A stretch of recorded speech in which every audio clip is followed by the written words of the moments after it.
देवों के देव का भी देव बन जाऊंगा मैं।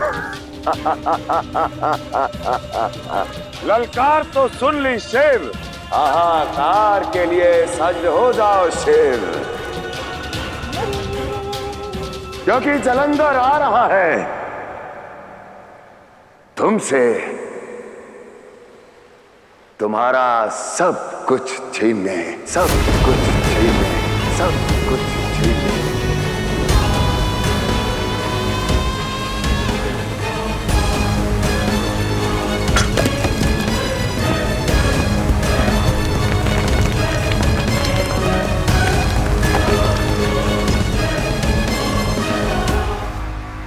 ऐसा दुस्साहस कौन है ये जो पिताश्री से सब कुछ छीनने की बात कर रहा है?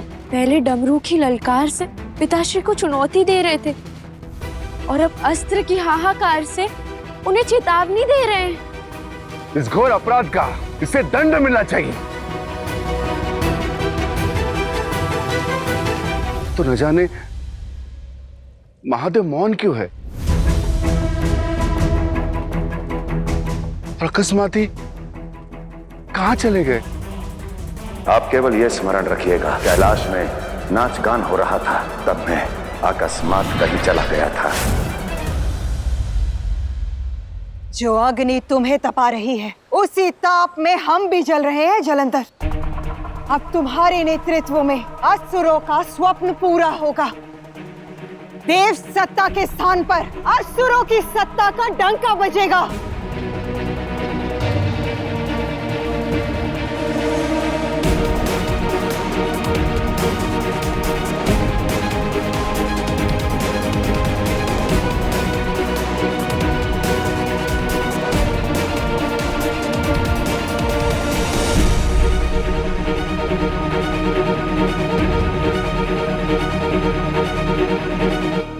असुरों के इस सपन के लिए, कुल के उत्थान के लिए मैं खुशी खुशी असुर कुल का दायित्व सौंपता हूं। बस हमें उपहार में आप मित्रता दे दीजिए।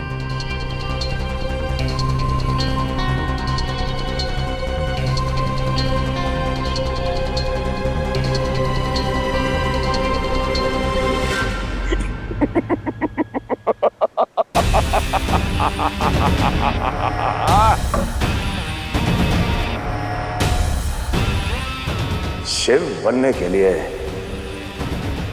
पद नहीं, प्रभाव चाहिए।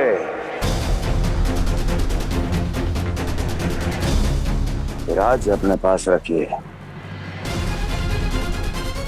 मैं सृष्टि संभालूंगा। इस संपूर्ण संसार को और उसके महादेव को जीत कर लाऊंगा मैं। जालंधर,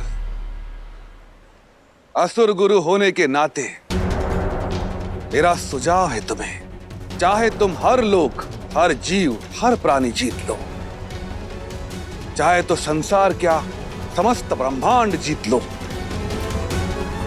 महादेव को जीतने की हट त्याग दो। महादेव से टकराने का अर्थ है शुक्राचार्य।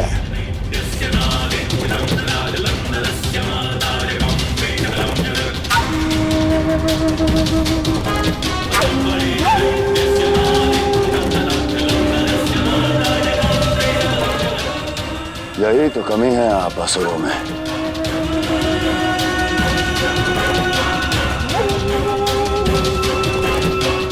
ना भली भांति शत्रु बन पाते हैं ना भक्त, और ऐसे आधे अधूरे शत्रु क्या युद्ध लड़ेंगे। देवों से बैर रखते हैं, महादेव की भक्ति करते हैं। मेरे मन में हरे महादेव के प्रति न श्रद्धा है न है।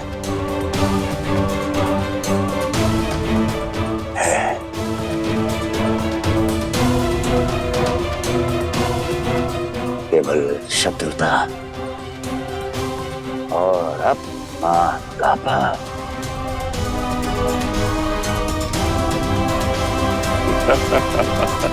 अद्भुत, अद्भुत। जितनी वीरता है उतना विश्वास भी। वर्षों से प्रतीक्षा कर रहा था तुम जैसे योद्धा की।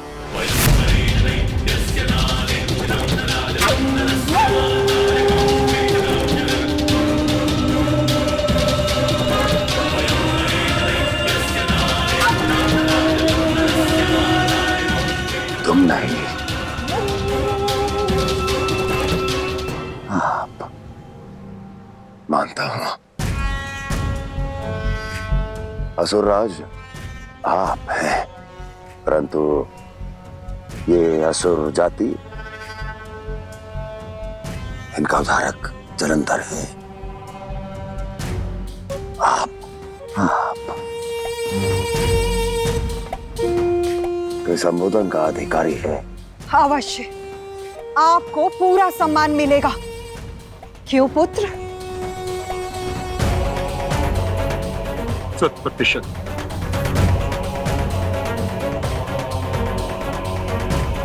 क्षमा कीजिए, देवता बंधन से मुक्त हो गए हैं। मैं उन्हें पुनः बंदी बनाने में असमर्थ हूं। मुझे इस कार्य में सहायता चाहिए आपकी। उचित है तो चलो सर्वप्रथम उन देवताओं की स्वतंत्रता छीन लेते हैं। वैसे भी समुद्र मंथन कर मेरे पिताश्री के बहुत से आभूषण छीन कर गए हैं। लगे हाथ उन्हें भी पुनः ले आते हैं। चलो सैनिकों, स्वर्ग पे आक्रमण करते हैं। नहीं,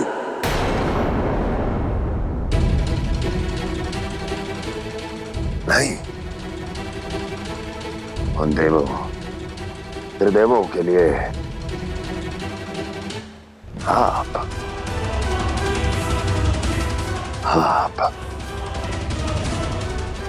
बहुत है।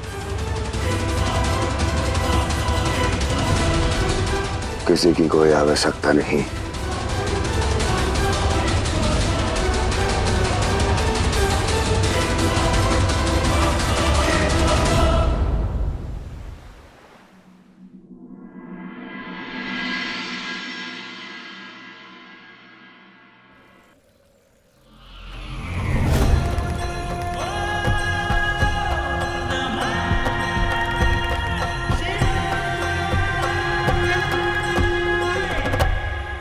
महादेव,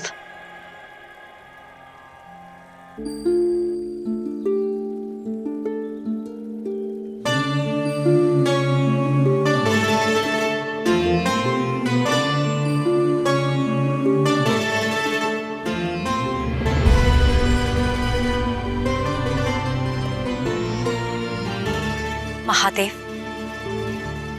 आप यहाँ एकांत में क्यों खड़े हैं? उस उदंडी को दंड क्यों नहीं देते, जिसने पहले डमरू बजाकर आपको ललकारा और अब चिल्ला चिल्लाकर आपका सब कुछ छीनने की चेतावनी दे रहा है?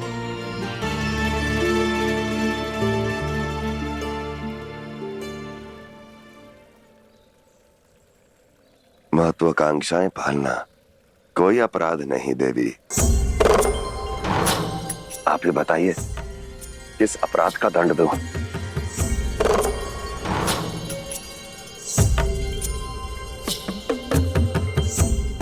महादेव, आप संसार के महादेव हैं, उसे क्षमा कर सकते हैं, किंतु मैं आपकी शक्ति हूं, आपकी पत्नी हूं। मैं अपने पति, अपने शिव का तिरस्कार होते कभी नहीं देख सकती। अब उसे दंड मैं दूंगी, मैं दूंगी, मैं दूंगी। नहीं देवी, नहीं। क्यों महादेव, क्यों रोक रहे हैं आप मुझे? सावधान इंद्र,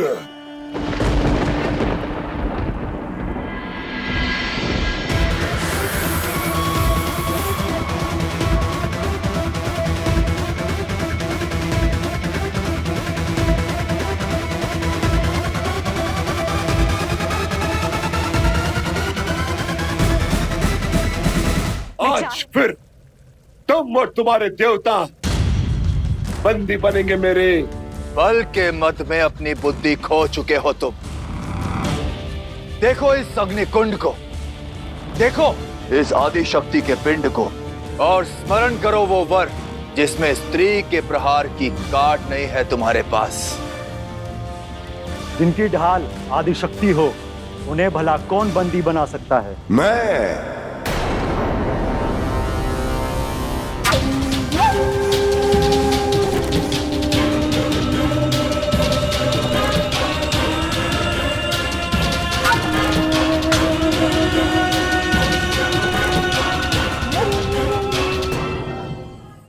महादेव, स्वर्ग संकट में है। मुझे देवताओं की रक्षा के लिए जाना होगा। मेरा हाथ छोड़िए महादेव, जाने दीजिए महादेव। नहीं देवी, स्वर्ग का निर्णय नियति पर छोड़ दीजिए। जानती हूँ आप बिना उद्देश्य के कुछ नहीं करते, तो बताइए मुझे रोकने के पीछे क्या उद्देश्य है?